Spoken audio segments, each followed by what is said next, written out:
Hello guys स्वागतम জানাইছো ইনাম বাই IBA YouTube চ্যানেললৈ। আজিৰ এই ভিডিঅ'ত মই আপোনাক দেখুৱাম আপুনি যদি ভিভোৰ যিকোনো মডেলৰ মোবাইল ৰিসেট কৰিব বিচাৰি আছে তেন্তে এই ভিডিঅ'টো অকল আপোনাৰ কাৰণে বা অনলি আপুনি যদি Y33s মোবাইল যদি ৰিসেট কৰিব বিচাৰি আছে তেন্তেও এই ভিডিঅ'টো অকল আপোনাৰ কাৰণে, কাৰণ এইটো ভিডিঅ'ত মই আপোনাক দেখুৱাম ভিভো Y33s মোবাইল কেনেকৈ আপুনি ৰিসেট কৰিব। এইটো স্টেপ বাই স্টেপ এই ভিডিঅ'ত মই আপোনাক দেখুৱাম।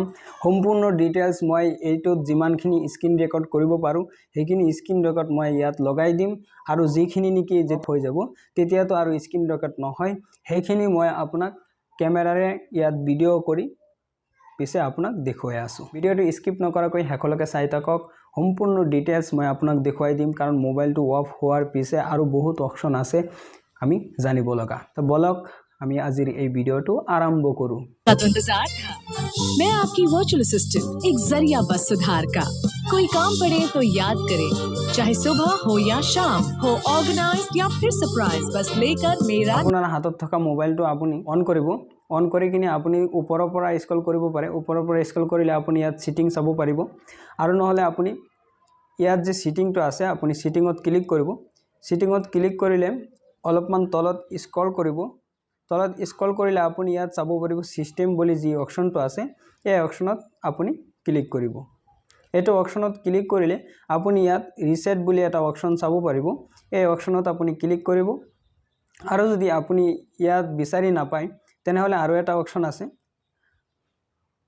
সেটিংটো ওপেন কৰি ইয়াত যে সাৰ্চ কৰিব অপশন আছে, এই সাৰ্চ অপশনত আপুনি ক্লিক কৰিব, আৰু ইয়াত আপুনি লিখি দিব ৰিসেট বুলি লিখাৰ লগে লগে আপুনি চাব পাৰিব ইয়াত এটা অপশন আহিছে, যি অপশনটোত লিখা আছে ৰিসেট অল ডাটা। ইয়াত লিখা আছে ৰিসেট অল ডাটা ফ্যাক্টৰি ৰিসেট। আপুনি এইটো অপশনত ক্লিক কৰিব। এইটো অপশনত ক্লিক কৰাৰ লগে লগে আপুনি একেবাৰে তলত যি 4 নম্বৰ অপশনটো আছে, এই অপশনত লিখা আছে ইজি অল ডাটা ফ্যাক্টৰি ৰিসেট। আপুনি এইটো অপশনত ক্লিক কৰিব। এইটো অপশনত ক্লিক কৰাৰ লগে লগে অলপমান সময় ওয়েট কৰিব লাগিব। অলপমান সময় ওয়েট কৰিলে আপোনাৰ মোবাইলটো এনেই বন্ধ হৈ যাব। আপোনাৰ মোবাইলটো বন্ধ হলে আপুনি পাৱাৰ বাটন বা ভলিউম আপ ডাউন আপুনি টিপি নাথাকিব, আপুনি এনেই ৰাখি দিব। অলপমান সময় গলে নিজে নিজে অন হৈ যাব।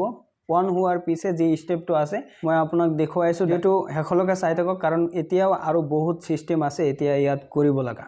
ভিডিঅ'টো যদি এতিয়ালৈকে লাইক কমেন্ট শ্বেয়াৰ কৰা নাই তেনেহলে লাইকটো এতিয়া কৰি দিয়ক, আৰু যদি ভিডিঅ'টো ভাল লাগি আছে তেনেহলে সাবস্ক্ৰাইব কৰি লওক। সাবস্ক্ৰাইব কৰি কিনে বেল আইকনটো কিন্তু এলাউ কৰিব নাপাহৰিব। অলপমান সময় আপুনি ওয়েট কৰিলে আপোনাৰ মোবাইলটো এনেকুৱা অন হৈ যাব।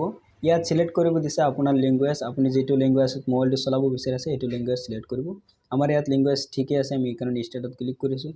ইয়াত সিলেক্ট কৰিব দিছে কান্ট্ৰি, আপুনি যিটো কান্ট্ৰিৰ পৰা হয় সেইটো কান্ট্ৰি আপুনি সিলেক্ট কৰিব। আমি যেহেতু ইন্ডিয়াৰ পৰা সেইকাৰণে মই ইন্ডিয়া সিলেক্ট কৰি আছো।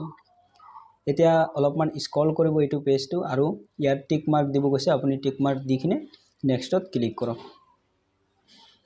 এতিয়া আৰু এটা ইন্টাৰফেস খোল খাই গৈছে, এইটো অলপমান আপুনি স্ক্ৰল কৰক আৰু টিক মাৰ্কক ক্লিক কৰক আৰু নেক্সটত ক্লিক কৰক। আৰু এটা ইন্টাৰফেস আপোনাৰ আগত খোল খাই গৈছে, এইটো অলপমান আপুনি স্ক্ৰল কৰিব আৰু ইয়াত টিক মাৰ্ক দিব কৈছে, টিক মাৰ্ক দিয়ক আৰু নেক্সটত ক্লিক কৰক। এতিয়া আৰু এটা পেজ খোল খাই গৈছে, ইয়াতো টিক মাৰ্ক দিব কৈ আছে, আপুনি টিক মাৰ্ক দিয়ক আৰু নেক্সটত ক্লিক কৰক। ইয়াত সিলেক্ট কৰিব দিছে ওয়াইফাই, আপুনি যদি আপোনাৰ ঘৰত ওয়াইফাই আছে তেনেহলে আপুনি সিলেক্ট কৰিব পাৰে, বা আপোনাৰ মোবাইলত যদি ডাটা অন আছিল তেনেহলে আপুনি ইয়াৰ পৰা অন হৈ যাব পাৰে। তেনেহলে আমি অফলাইন যাম, সেটআপ অফলাইন, ইয়াত আপুনি ক্লিক কৰক যদি আপুনি অফলাইন যাব বিচাৰি আছে। এতিয়া কন্টিনিউত ক্লিক কৰক। এতিয়া ইয়াত সিলেক্ট কৰিব দিছে ডেট এণ্ড টাইম। আপোনাৰ ইয়াত যদি টাইম ঠিক নাই তেনেহলে আপুনি ইয়াৰ পৰা ঠিক কৰিব পাৰে। আমাৰ ইয়াত ঠিকই আছে, সেইকাৰণে আমি ডাইৰেক্ট নেক্সটত ক্লিক কৰিম। নেক্সটত ক্লিক কৰাৰ লগে লগে আৰু এটা এনেকুৱা ইন্টাৰফেস খোল খাই গৈছে, ইয়াত আপুনি ডাইৰেক্ট একসেপ্টত ক্লিক কৰক। ইয়াত কেইটামান টিক লগোৱা আছে, আপুনি ইয়াত অন অফ নকৰিব, ডাইৰেক্ট একসেপ্টত ক্লিক কৰিব। একসেপ্টত ক্লিক কৰাৰ লগে লগে ইয়াত আপোনাক খুজি আছে যে আপুনি কি আপোনাৰ মোবাইলত লক দিব বিচাৰি আছে নেকি।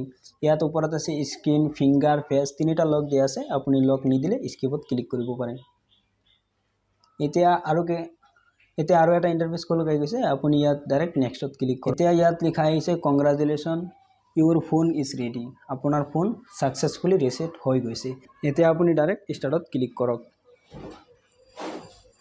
এতিয়া অলপমান সময় লোডিং ল'ব, কাৰণ আপোনাৰ মোবাইলটো আগৰ নিচিনা হৈ আছে।